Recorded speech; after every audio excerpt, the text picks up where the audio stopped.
gentlemen, and welcome to our news conference on what to expect here at the G20 Leaders Summit in Brisbane, Australia in 2014. We have three experts with us from think tanks, research institutes, and they'll be taking questions after some brief opening statements about what to look for and how to read the communique. On my immediate left is Thomas Burns, a distinguished fellow at the Centre for International Governance Innovation, an independent, nonpartisan think tank based in Waterloo, Canada, but with a network of fellows all around the world, including in Asia, the United States, North America, across North America, in Europe, and other places. Also with us is Besma Momani. She is a professor at the University of Waterloo and a senior fellow with CG. And John Curtin, who is co-director and founder of the G20 Research Centre, which is based at the Munk School of Global Affairs at the University of Toronto. Without any further ado, I'll turn it over to Tom Burns. Okay, thanks, Fred.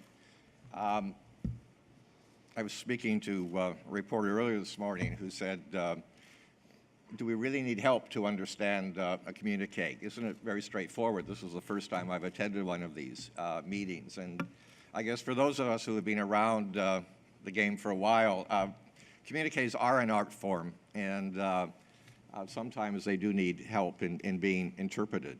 I think if you look start with the London Summit in 2008, leaders themselves threw away the communique which officials had drafted and drafted themselves around the table, and that communique was very short. It was 2,400 words. When they came out, there was a clear political commitment to undertaking what was in that communique. By the time of the last communique, John and his research institute very carefully calculate how many words there are in these communiques, and it was over 14,000 words, including the annexes that are attached to the communique. And I think, as we all know, sort of, if you can't agree, you add additional language to try and cover what's missing. Australia presidency set out, I guess, two objectives at the start of their presidency. They said we wanted to have a focused agenda on economic growth, and we want to have specifics, and we want to set a specific target of a 2% higher growth trajectory over the next 5 years. I think while the communique will record a lot of progress in a lot of areas where international organizations have followed up, be it the FSB on dealing with too big to fail institutions, whether it's the OECD dealing with tax evasion and avoidance, I think these will all be reflected. But the litmus test, I think, for the summit is the economic growth agenda. And there are two questions: whether the specifics are credible, and we'll see that when the country commitments come out later today, and whether the political backing by leaders is convincing. We've all heard they're going to produce a list of structural reform measures, 1,000 plus, which are designed to provide 2% additional growth. I just recall that this is not new. In 2010, the IMF presented to the G20 three growth scenarios. They said if countries undertook these measures, including a lot of structural reform measures, which would complement each other, growth could be 2.5% higher, with $1.5 trillion more in global GDP and 30 million new jobs. They also presented a baseline scenario and a downside scenario. What happened was, in fact, the downside scenario was what unfolded. In fact, even it was too optimistic. And the difference was $4 trillion in global GDP and 52 million jobs. Why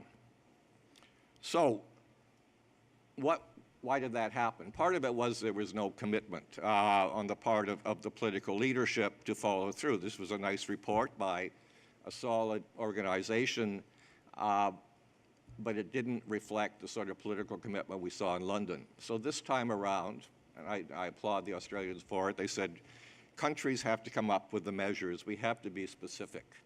And so that's really the challenge here and the political commitments to be tested.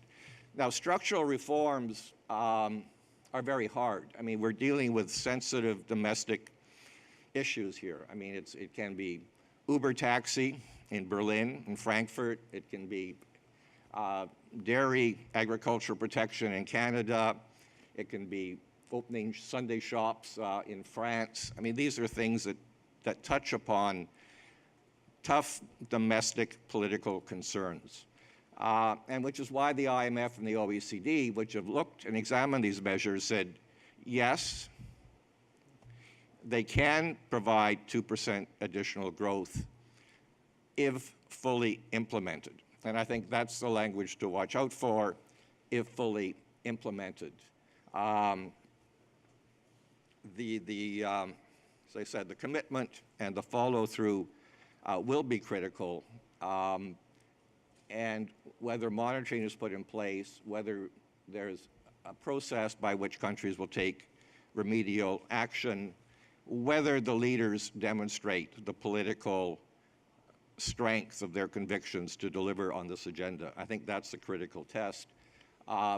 One way we will see this is when the IMF and the OECD revise their growth forecasts. As we all know, they've been marked down, marked down, marked down over the last number of years.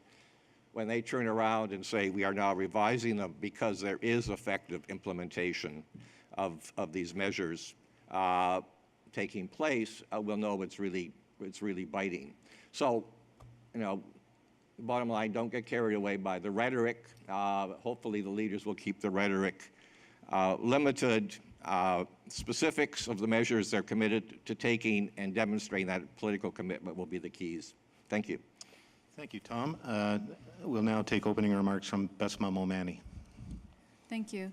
As Tom alluded to, you know, there's been a lot of preparatory technical work done primarily by the OECD and the IMF to help the G20 leaders. And the focus has been on a lot of great details, things like competition, tax avoidance, trade, spurring employment. But the one that sounds, I think, most doable and the easiest to implement, frankly, is the infrastructure and investment. And that's really getting back to what we've seen post-2008 financial crisis, this idea of shovel-ready projects. As a political scientist, I think the challenge here is trying to kind of figure out who's going to really take on this big infrastructure spending.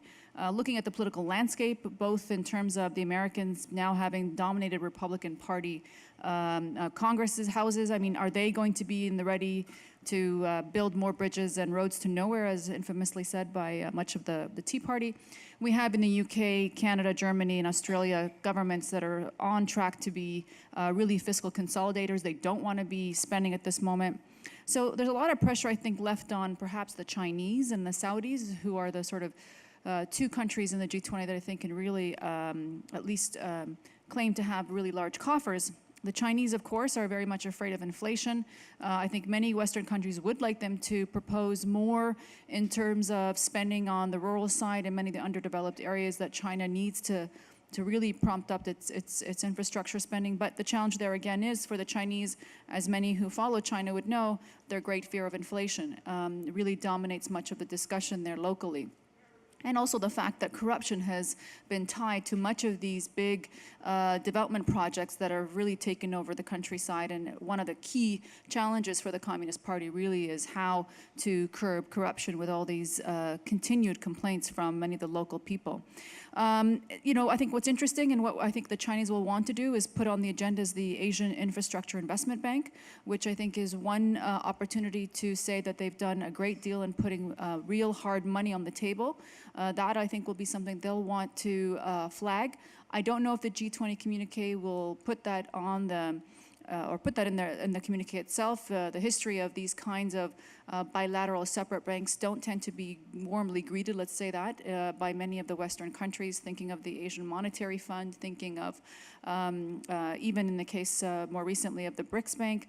All of that, unfortunately, tends to be resisted by many countries in the West. So that'll be very interesting if we do see an AIIB come to fruition. That does say a lot about how much the Americans, or I should say the Chinese, have been able to really sway things. Then also the Saudis, of course, the big problem there is they don't have a lot of absorptive capacity. The region has enough malls and towers. There's not a lot more to build. So then it comes to the big issue of what are we going to do beyond the technical economic front. And that, I think, is really my greatest takeaway from the G20 communique or meeting, is really that despite the attempt of the Abbott government to keep this sorely focused on the GDP 2% economic growth, the reality is there's just too many great concerns among the people of the world who really want big issues on the table. So I do think that we are already seeing hints of perhaps that climate change will be on the agenda. I think it's high time. The fact that we've had the U.S. president make it clearly a key part of his Queensland University speech really points to this being an important endeavor, and obviously all of us coming out of APEC with the Chinese and the Americans signing means that we should expect something on climate change in the communique. Whether or not that includes a green climate fund, that's up to debate. Obviously, many countries, many of those conservative governments who, again, don't want to be spending a lot of money will probably be more resistant, and obviously the Abbott government, and I should say the Canadian government as well, would probably be on the list of that. Ebola, obviously, is an important issue. Whether or not it'll make it to the communique, we'll see, but I do think that ideas of allowing the IMF and the World Bank to at least talk about continued write-off of debt as a way perhaps to spur some kind of focus on Ebola, whether it's through the heavily indebted poor countries' debt relief initiatives that we've seen in the past.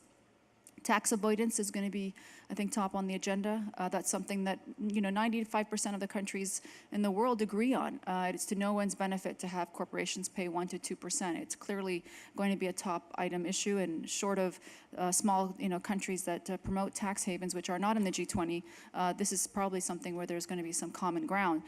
India has made a very big point through this idea of hunting black money. Modi's made this a really important part of his agenda, and I think he wants to go home with this being a high success item. So I do expect some reference to that.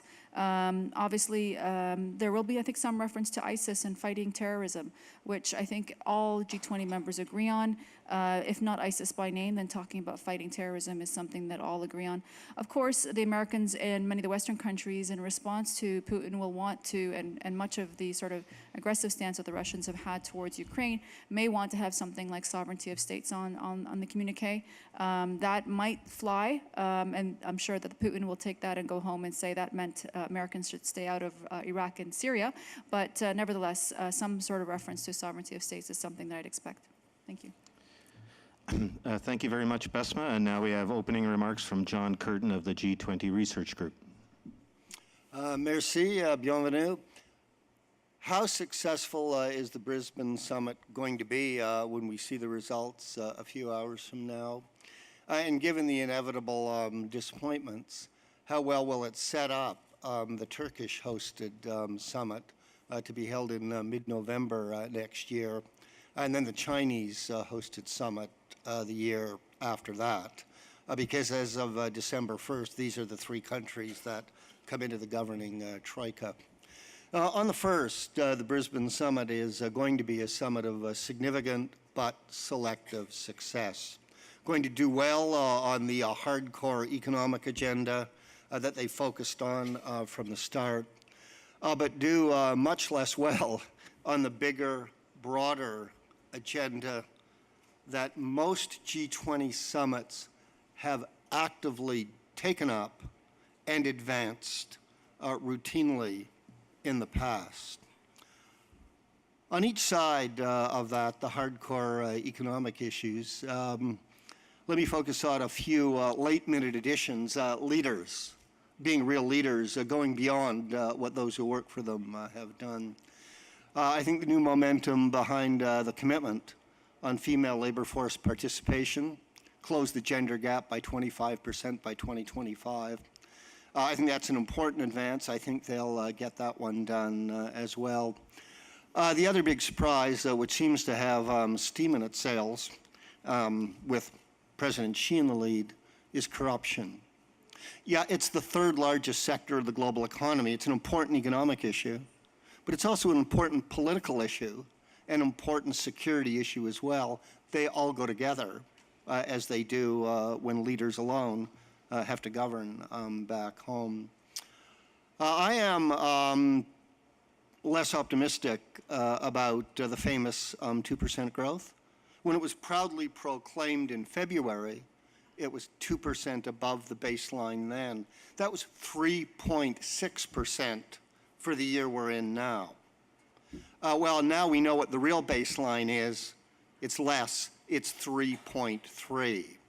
Now, Tony Abbott, to his credit, in the article he wrote for us, reminded everyone that the commitment was actually more than 2, and 2% is no longer good enough. So we need, if you just do the arithmetic, not 2% in the communique, we need at least 2.3, and even that assumes 100% compliance and implementation. And my colleagues who have become experts on compliance with commitments know you never get 100%. On the other side of the agenda, I was extremely encouraged by the Ebola statement, Ebola. Not just because it's the first time the G20 has taken up global health governance, but because it clearly signaled it would stay in the game in a bigger, broader way, health systems strengthening in general. So it really did prove when leaders get alone together, right?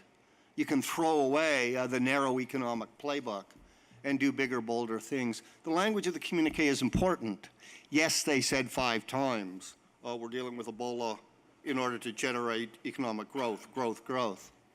But at the beginning they said they're dealing with Ebola because it's a humanitarian issue, a development issue. Oh, and by the way, it has an impact on growth. So they can broaden the horizon as well. Islamic State, the G20 has dealt every summit and every ministerial meeting since the year 2001 with terrorism, terrorist finance. So they really do and should deal with that. Ukraine, that is the big ghost at the banquet. The reality is you can simply not generate growth in Europe unless you get Russian troops out of Ukraine and get Russia to give the Crimean region back to Ukraine over the next 5 years. And if you've been looking at the financial fundamentals, capital flight, bank runs over the past week in Russia, unless you can get Ukraine solved the right way, you could have Russia catalyzing another financial crisis. And the fundamental mission of the G20 was to promote financial stability, to prevent as well as just respond to financial crises. So that's at the core of what the G20 is all about. And on the broader agenda, let me just say climate change. In the G20, repeatedly at the leaders level from the start, we have a word for that.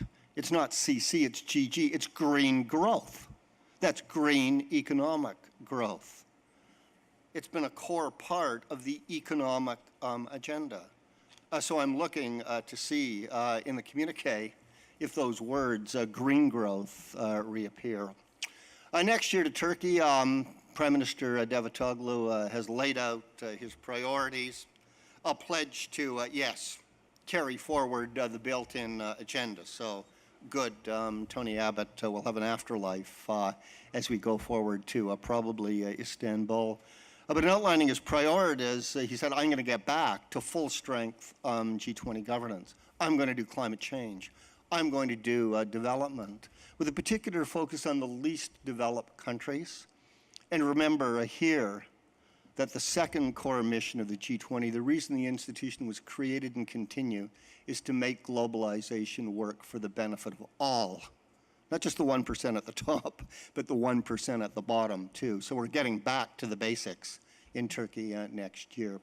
In China, my colleagues at Renmin University have been thinking about this hard, working on it. A lot of good ideas. Let's see if President Xi listens as much as he should to them.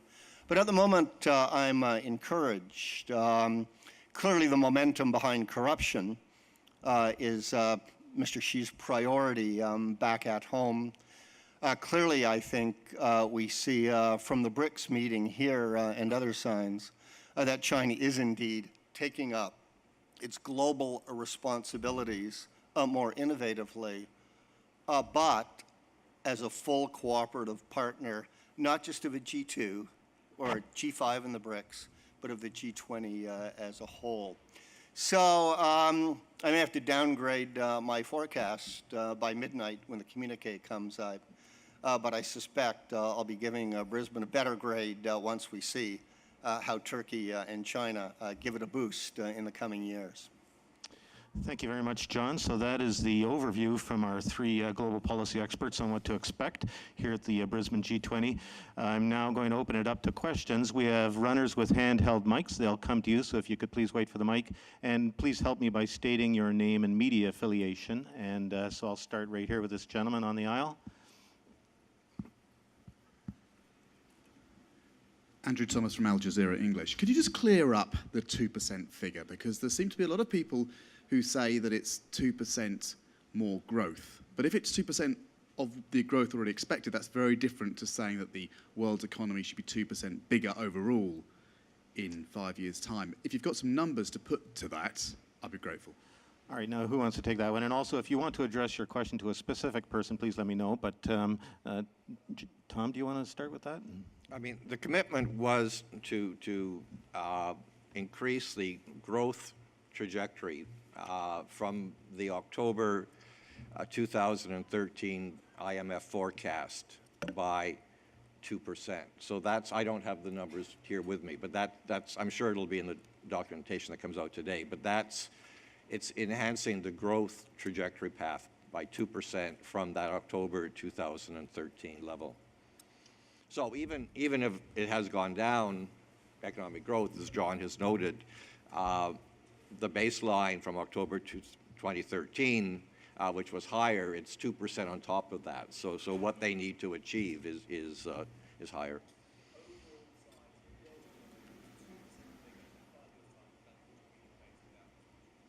That's right.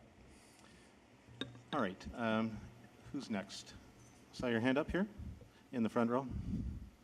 I'm with the DPA, German press agency, on this growth figure.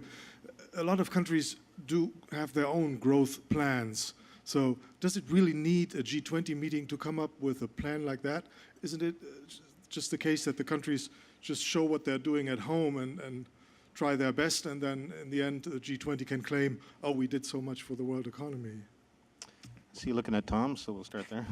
No, I mean, that's a good question. I think that would be one of the tests. What the G20 said is these are to be new measures. They're not supposed to be measures that are already in the books of governments. So that's the first test. Are these, in fact, new measures? Clearly, what was already planned is not providing adequate growth to deal with the unemployment the world faces, the G20 country faces. And so the whole idea behind it was, no, we need new and additional measures. So it's not just, here's what we're already doing, it's here's what we're already doing, and here's what we're going to do in addition. So that's the test. Does that have credibility when it comes out? When I see the results, I'll, when they're released, I'll let you know. If I can add. I'm sorry. Yeah. I mean, the IMF and the OECD have said, you know, there's been a screening process over the last few months. And the IMF and the OECD have looked at these. And the first go around, they sent them back saying, one, it doesn't meet the 2% target. Secondly, a number of these measures were already planned and in the books, and so they don't qualify. So their screening is supposed to have said, yes, these are new measures which had not been announced before and which had not been part of government planning before. So we will see. All right, I think I saw a question. Yes, the lady with her hand up there. Thank you. I come from CCTV. I would like ask a question for the Besema and John. And the question is, will there be any new agreement on the carbon emission deal and the tax evasion? I mean, I think that, I don't think that there will be specifics. It seems to be that there's a lot more going to be done on the bilateral part when it comes to carbon emission reductions. But I'm going to just pick up one last, if I could, back to the previous question, if I could. I think we are going to see a lot of recycling of old ideas and initiatives, even though there may be an attempt to, and I think the IMF and the OECD have done a good job of trying to screen it out. The reality is, when we have these leaders go back to their political capitals, they're going to say, you know, we've committed to X, Y, Z, and if we dig deep enough, there's probably going to be a lot of replication to what they've already committed to. I've seen that already from the Canadian government, for example. But you ask the question of what's the value of the G20 if they've already committed to these? Well, there is a sense of naming and shaming when you come to these organizations and groupings, in a sense that there is an upmanship, you know, there is a, well, I can do more than that, you know, and so that encourages countries to do beyond what they've committed to. So I think that even though, yes, there will be recycling of old initiatives, I do suspect that the G20 meeting itself serves a purpose of having governments do lay out even more new ideas on the table. So it helps. And I'll let John take the second tax part evasion question. and carbon emissions, John? On carbon emissions, the jury's still out, and that discussion is, I think, going to go to the end game.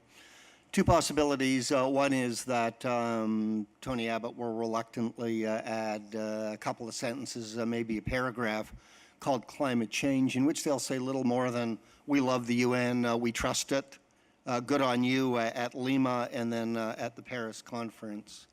It would be better if you left that out and did nothing at all, because none of these leaders who are at the Copenhagen conference believes that the UN can solve the problem on its own.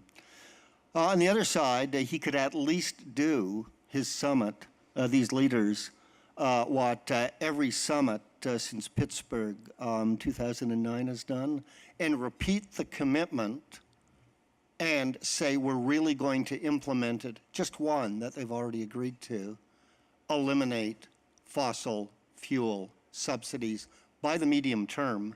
But the medium term is coming fast. It's next year or the one after that. If you could just keep that one commitment, and Mr. Abbott, to his credit, has emphasized the importance of implementation, you would cut 10% of your carbon emissions going into the atmosphere. That's a big chunk. And it's not some aspirational ideal in 2030. It's right here, right now, and it's already been agreed to for several years, again and again, by the G20. You could also save the hard-pressed taxpayers and treasuries of G20 governments and elsewhere about $750 billion each year, because these subsidies are very, very expensive. Ask the new leader of Indonesia, for example. Oh, and the new leader of India as well. You could cut corruption. Wherever you get fossil fuel subsidies, corruption flourishes. Any Nigerian or Mexican and now a Brazilian will tell you that. You could save a lot of lives of mothers and babies who use these poisonous subsidized fuels while they cook at home. Oh, and income inequality, you could help reduce that, because fossil fuel subsidies benefit disproportionately the rich. So just by find a way to implement that one promise repeatedly made, you could do so much good in so many areas. So we're just waiting to see, at least I am, if they do that, just that one thing, rather than add another $3 billion or so to what Barack Obama already put on the table for the Green Climate Fund. Is it Barry from USA Today, Barry Woods? Okay. Barry Wood from USA Today. For John, I would like to ask you about Ukraine. It will not be mentioned, is that what I gather from you? And if it's not, then the precedent that was set, I think, in St. Petersburg, where Syria was discussed, is not being replicated here, where a difficult issue has not really come up. That's a step backwards, isn't it? And my second item is more pedantic, but why is Erdogan not here if he's hosting next year's meeting? He's not the head of state. Very quickly, you're right about St. Petersburg. last year on the Syrian front. Mr. Putin, who had been at several summits before, proved to be a really adept, a very skilled host. So when at the last moment, many of his partners said, look, we really need to talk about the big burning geopolitical issue of the day, the use of weapons of mass destruction, the chemical ones in Syria. He was smart enough to say, yeah, let's do it, devote the whole dinner discussion to it. And he saw the lay of the land, and then the walk in the woods with Barack Obama, and then in a few days, the deal was done and those chemical weapons are out. If they hadn't been, they would have fallen into the hands of the Islamic State terrorists, be there to kill the Canadian and Australian and American armed forces now arriving there. Mr. Abbott had a choice of saying, look, I know Ukraine is really important for a lot of people. They need to get the message home. Even in the past week or two, as Mr. Putin seems to be doubling down on a destructive course, right? Rather than sending an accommodating move to Tony Abbott, who tried to accommodate him up in Beijing, right, with a little private, non-shirt front talk. But instead what we see is a rather rigid approach. Don't want to spoil the atmospherics. So we've got a lot of discussions bilaterally. And I think by the time they jet out, you will have a European Union, the Big Four, plus the United States summit at G5. Maybe they'll let the Canadians and the Japanese into to make it a G7 one.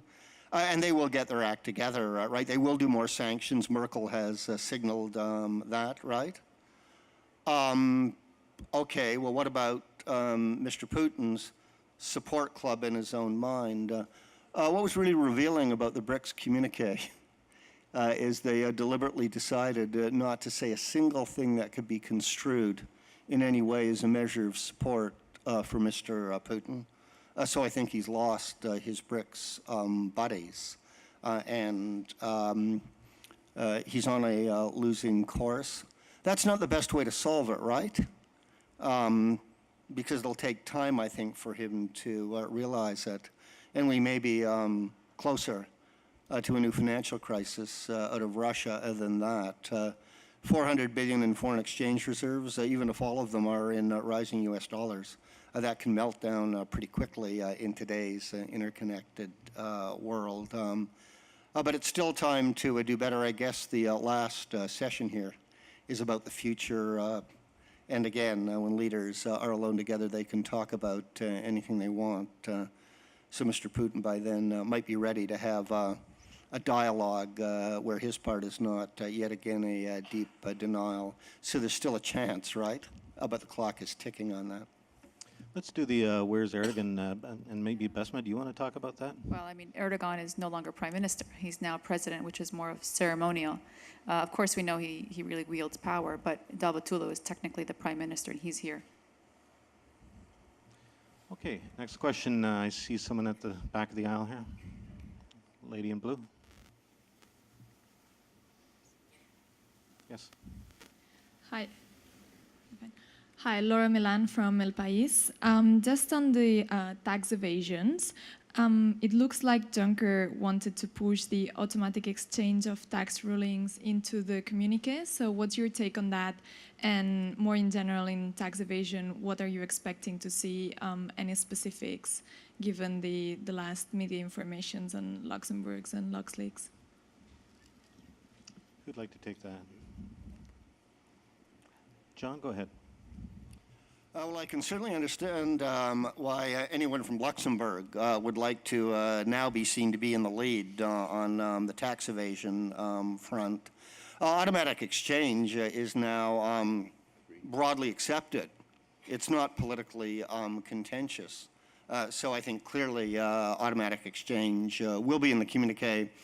There might be a little fuss in the square brackets about how soon, how many specific countries are actually going to really promise to do it by and then get it done.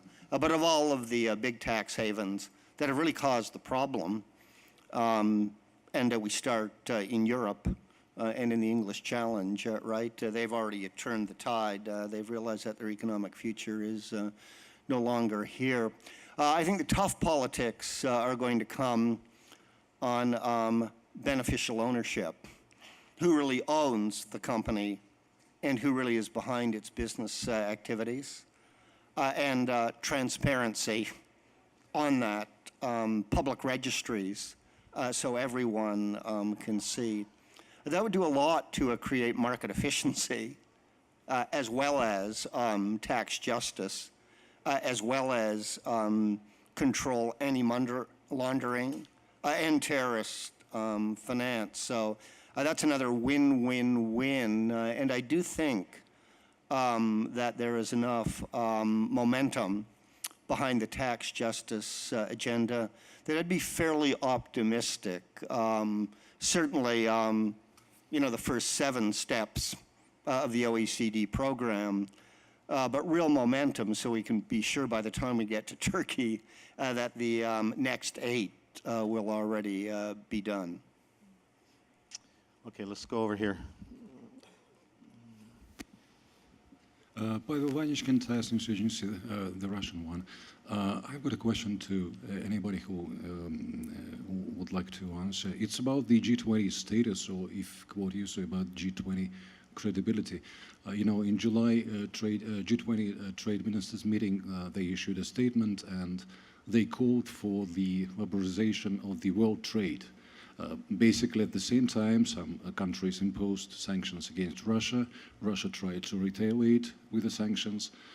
And I'm not asking about who's right and who's wrong, but wouldn't be A, if they do sanctions against each other, B, it would be honest for them just to issue a statement that said that G20 is not the organization to handle such issues as the world trade liberalization. Sanctions versus liberalized trade. Who, John, I see you leaning forward. Well, you're certainly right. Liberalized trade creates global growth. Sanctions, protectionism in another form, inhibit global growth.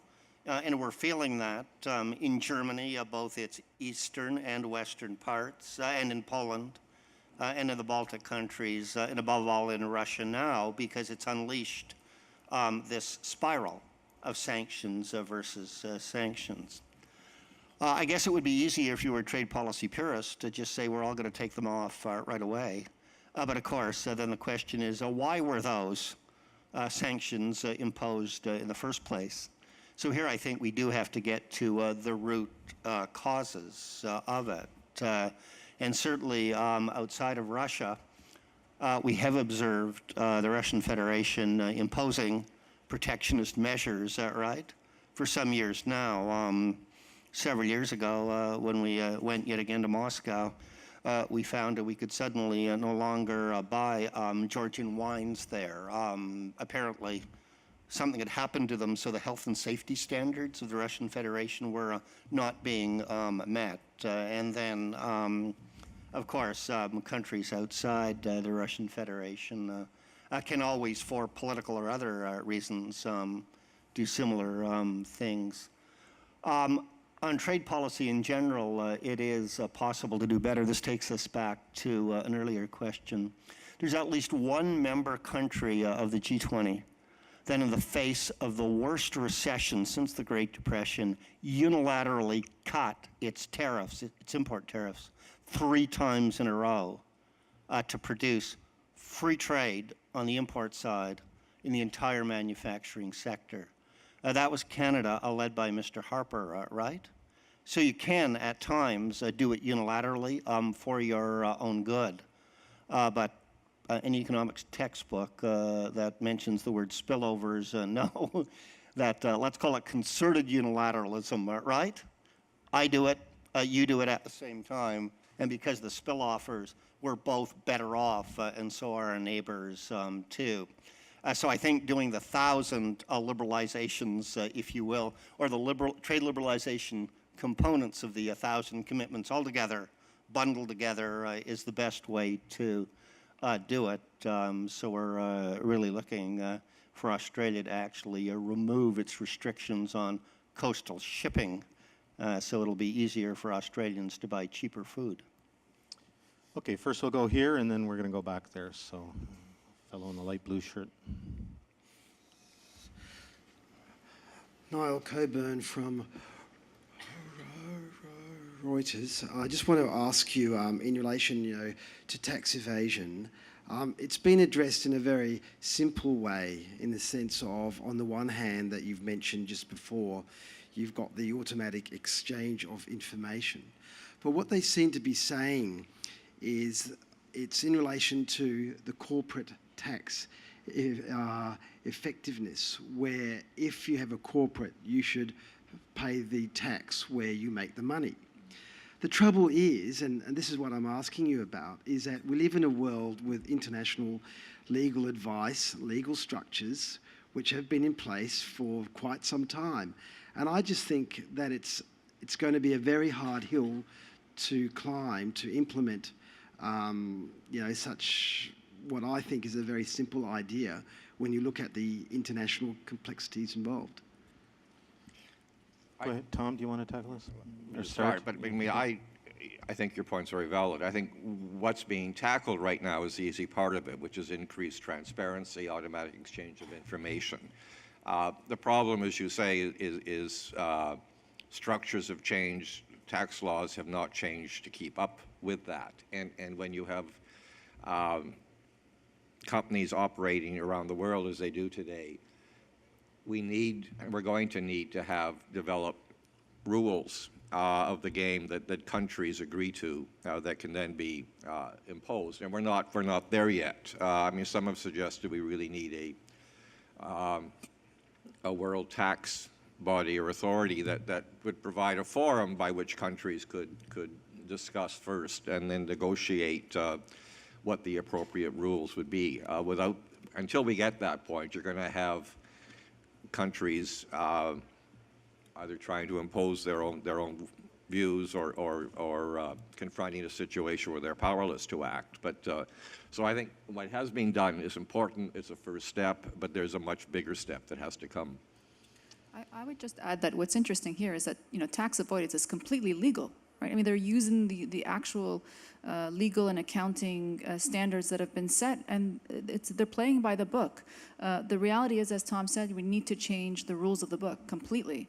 It cannot be that it's acceptable that companies can pay as low as 1% to 2% of profits when personal income tax is as high as 34–40% in many OECD countries. I mean, there's just something fundamentally wrong with that. And again, I'd say all G20 countries, none of them have really marketed themselves as tax havens per se. So none of them are really gaining from this system. So it's incumbent on them, and I think in their best interest, to do something about changing the rules of the game. Now, of course, that is a larger ideological debate about, whether, companies do trickle down their wealth eventually. And I think that it may take some, political persuasion in many of the more, many of the European countries and many of the Western countries to really change their philosophy on that. More and more, we have evidence that it's not enough just to have macroeconomic growth. The World Bank and the IMF are finally behind this idea of inclusive growth, which is the idea that it's not enough to have macroeconomic growth if it doesn't actually make its way to the people. And so that, I think, is starting to change the sentiment of the way we think about profit sharing. But it's definitely going to take time. I think many of us as analysts would sit back and we're hoping that that's where many of the emerging market economies in developing countries would play a lead role, really sort of proposing these kind of pro-poor growth strategies that could be used to change the rules of the game. But so far, I think we're just still at the stage of discovery. And this is not to say that automatic exchange of information and so forth isn't useful. It's just we're too early in the process to really see this come to the fruition of a really equitable tax regime. John. I'd be optimistic. Ireland, to its credit, has just seen the light and is not going to be known as the double Irish anymore. But I think there's two bigger problems. The first, let me use a North American example. A really big American burger chain has just bought a little Canadian one so they can shift its headquarters, good news for Canada, and its profit Book it in Canada, where the tax rate on corporations is much lower than in the United States. Our friends in the U.S. Congress have noticed and wonder if they need to take some legislative action to stop that. I think it's called offshoring, you know, the corporate headquarters version. But it does raise the question, what is the appropriate level of corporate tax among the G20 countries and those beyond? So a next generation challenge for G20 governance is to come to some kind of more harmonized regime or understanding of that. We could all race to the bottom otherwise. The second, and Besma alluded to it, the MMCs can do that no problem, pay 1 or 2 or 3 tax percent. But the poor small and medium-sized enterprises, they can't. So the little guys pay tax of 30%. The big boys get 1 or 3. We know that about 95% of the new jobs come from the small and medium-sized enterprises and the young entrepreneurs. I think we would want to grow them just to get more jobs, a core priority for Mr. Abbott, right? So I think in the interests of income equality, the corporate tax version, right, you really do need to act more aggressively than perhaps they've realized, or to connect those two agenda items. All right, and we had a question right there. Hi, Andrew White from the Australian newspaper. Alongside the G20 presidency this year, Australia's also been negotiating 3 free trade agreements, and I'm just wondering where you think they sit inside this sort of G20 agenda. Should they be part of the growth plan? How do you see them?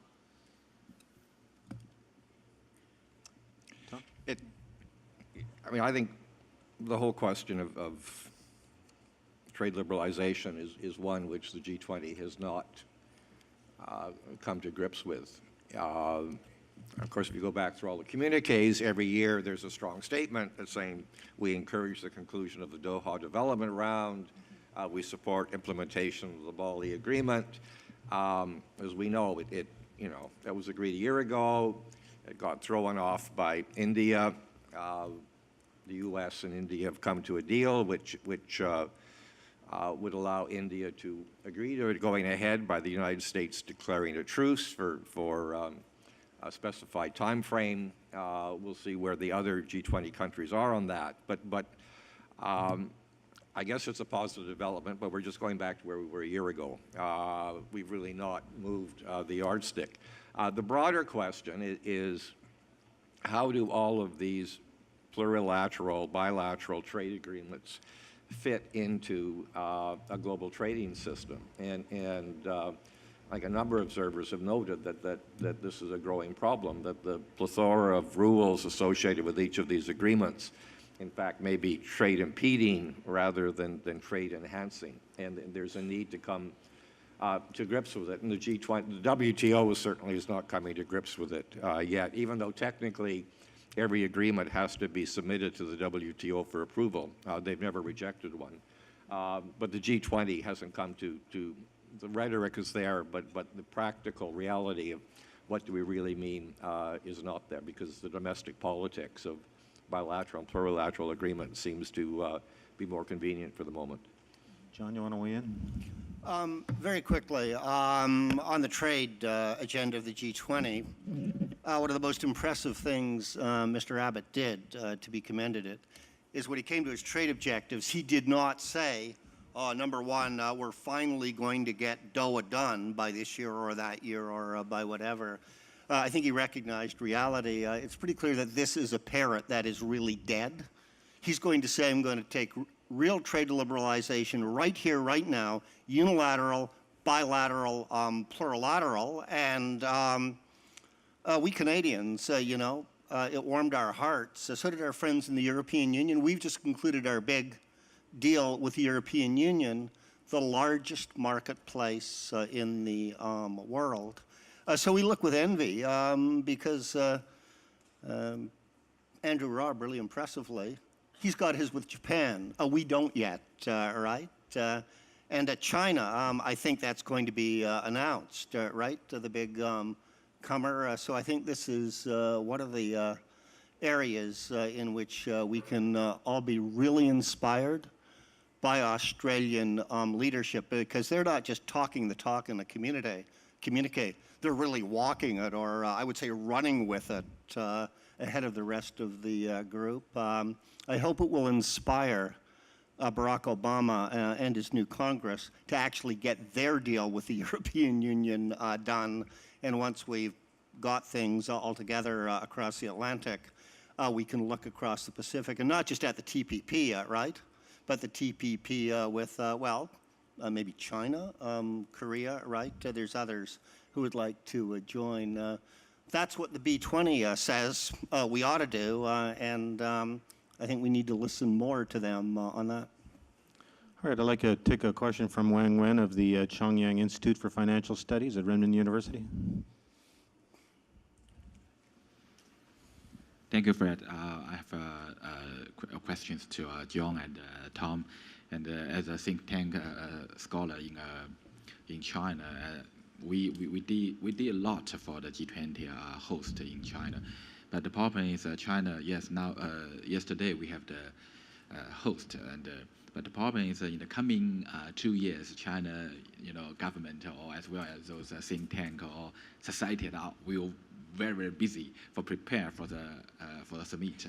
So my question is to two of you, my dear colleagues and excellent think tank scholars all over the world about G20 researchers. It's that what's the functions of a think tank for the G20 summit, and how do the think tank in the China or over the world to influence the G20 summit as a host in the coming years? Thank you. What can think tanks do to influence the G20? What's the role, Tom? Well, let me start, and John will carry on. I think in a couple of years ago, CG think tank I'm associated with, Fred Misma, launched an initiative to create think tank, Think 20 is called, which was a grouping of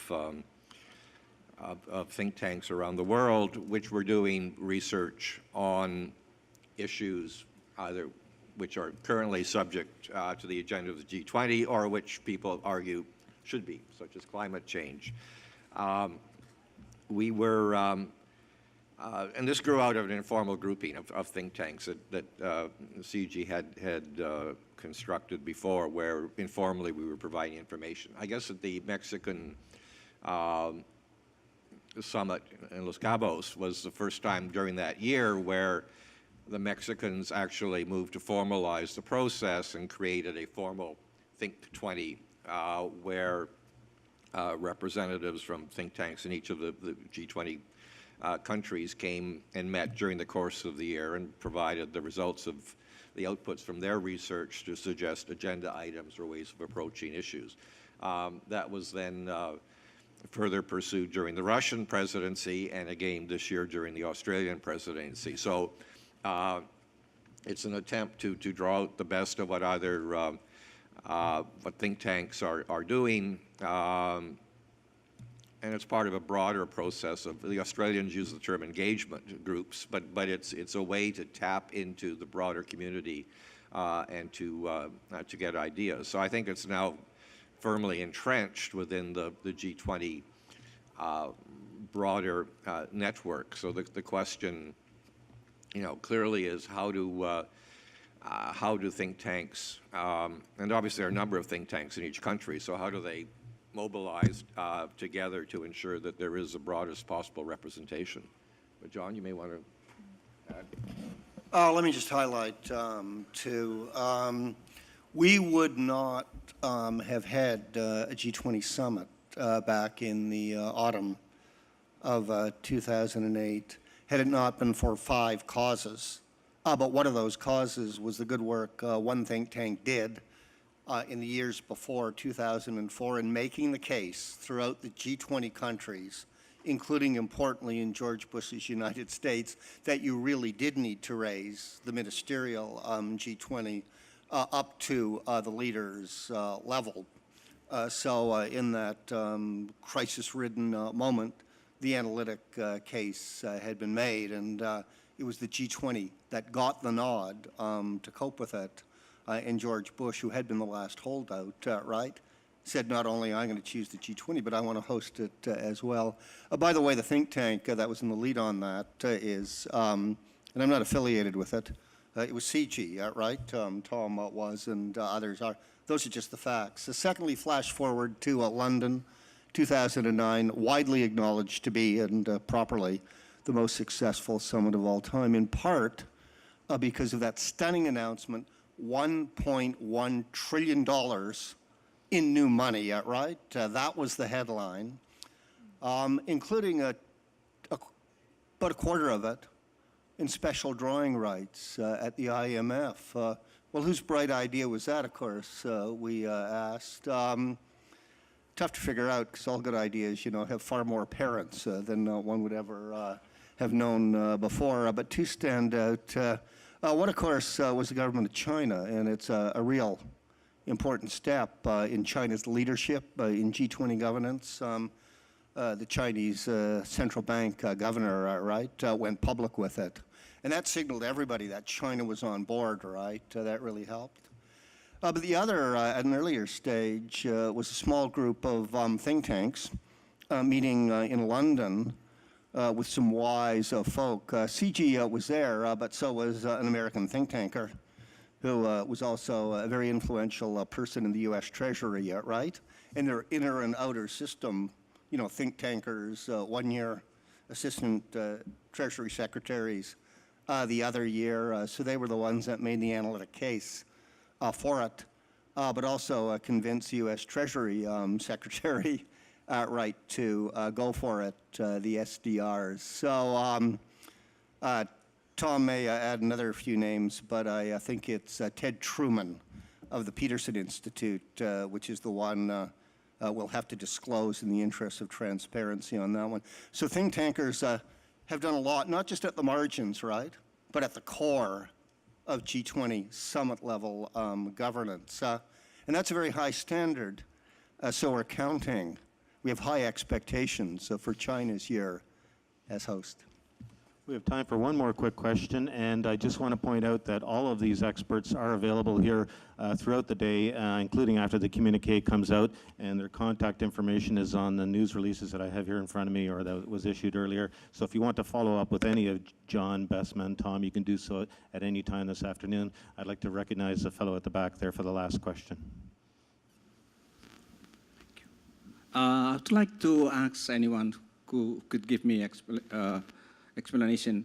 The 2% target of this G20 meeting, could anyone make connection between that target and poor people in some members of the G20 like China, India, Indonesia? They have heaps of poor people with standard of living less than $2 per day.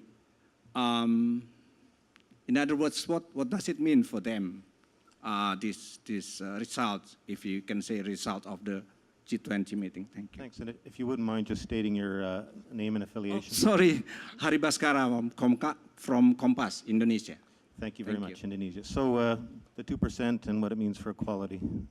John, do you want to? Yeah, very quickly.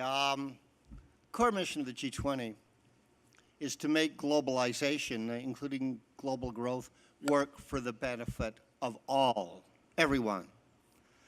So it is true that economic growth, a rising tide, lifts all boats, but these days it seems to lift all yachts before it lifts the boats at the bottom first. And this point is just not an empirical observation. It's from people who worry about income distribution or people who believe in starting with equality of outcomes rather than opportunities. We know now from the impressive research of the best folk at the International Monetary Fund, Jonathan Austria, to name names, and now the OECD, trained with the best PhDs at the University of Chicago, that if you reduce income inequality, that is a source, a cause of greater economic growth in a sustainable and balanced way. So if you want strong, sustainable, balanced growth, the IMF, the hardcore, the most sophisticated economists will tell you, you've got to reduce income inequality. So I just hope that these G20 governors will actually just look at the evidence, and Christine Lagarde is there to share it with them. So is Angel Gurria. Go ahead. Just add that I talked in my remarks about the 2010 IMF projections and their package that was to enhance growth. I think the numbers they suggested that had that package been implemented, 20 million people would have been lifted out of poverty. So I think that puts a specific number on it. Broader growth will deal with unemployment. It will lift people out of poverty. That's why we need it. But I mean, the 2% doesn't mean every country does 2% more. I mean, obviously, the target is global growth 2% greater than what it otherwise would have been. But I think at the end of the day, it's we shouldn't get fixated. Is it 2.1, 2.3? It's sizable. The question is, are the commitments that are set out today specific, credible? Is there a clear collective commitment by leaders to ensure that it gets done to the maximum degree? And I think that's really the test. Thank you. Thank you all for your time. Good luck in covering the communique when it emerges this afternoon. If anyone is interested in Chinese think tank perspectives on the G20, there's an event tonight at 7:30 at Diana Plaza here in Brisbane. You can get the details from Wang Wen. And I also encourage you to read the releases that have been left on the chair about the Monk School G20 Research Center's compliance report measuring compliance of G20 countries with previous initiatives. And you can find out more about that from the Monk School. Thank you for coming, and good luck in your coverage. I was speaking to a reporter earlier this morning who said, do we really need help to understand a communique? Isn't it very straightforward? This is the first time I've attended one of these meetings. And I guess for those of us who have been around the game for a while, communiques are an art form, and sometimes they do need help in being interpreted. I think if you look start with the London Summit in 2008, leaders themselves threw away the communique which officials had drafted and drafted themselves around the table, and that communique was very short. It was 2,400 words. When they came out, there was a clear political commitment to undertaking what was in that communique. By the time of the last communique, John and his research institute very carefully calculate how many words there are in these communiques, and it was over 14,000 words, including the annexes that are attached to the communique. And I think, as we all know, sort of, if you can't agree, you add additional language to try and cover what's missing. Australia presidency set out, I guess, two objectives at the start of their presidency. They said we wanted to have a focused agenda on economic growth, and we want to have specifics, and we want to set a specific target of a 2% higher growth trajectory over the next 5 years. I think while the communique will record a lot of progress in a lot of areas where international organizations have followed up, be it the FSB on dealing with too big to fail institutions, whether it's the OECD dealing with tax evasion and avoidance, I think these will all be reflected. But the litmus test, I think, for the summit is the economic growth agenda. And there are two questions: whether the specifics are credible, and we'll see that when the country commitments come out later today, and whether the political backing by leaders is convincing. We've all heard they're going to produce a list of structural reform measures, 1,000 plus, which are designed on London. So this time around, and I applaud the Australians for it, they said countries have to come up with the measures. We have to be specific. And And so that's really the challenge here, and the political commitments to be tested. Now, structural reforms are very hard. I mean, we're dealing with sensitive domestic issues here. I mean, it can be Uber taxi in Berlin, in Frankfurt. It can be dairy agricultural protection in Canada. It can be opening Sunday shops in France. I mean, these are things that touch upon tough domestic political concerns. And which is why the IMF and the OECD, which have looked and examined these measures, said, yes, they can provide 2% additional growth if fully implemented. And I think that's the language to watch out for, if fully implemented. As I said, the commitment and the follow-through will be critical to provide 2% additional growth. I just recall that this is not new. In 2010, the IMF presented to the G20 3 growth scenarios. They said if countries undertook these measures, including a lot of structural reform measures, which would complement each other, growth could be 2.5% higher, with $1.5 trillion more in global GDP and 30 million new jobs. They also presented a baseline scenario and a downside scenario. What happened was, in fact, the downside scenario was what unfolded.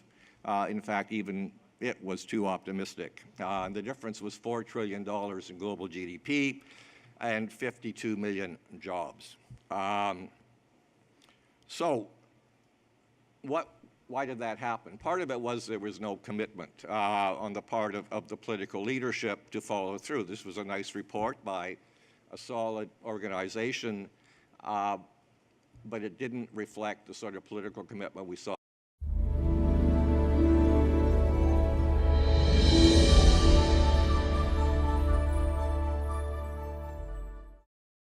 Good morning, ladies and gentlemen, and welcome to our news conference on what to expect here at the G20 Leaders Summit in Brisbane, Australia in 2014.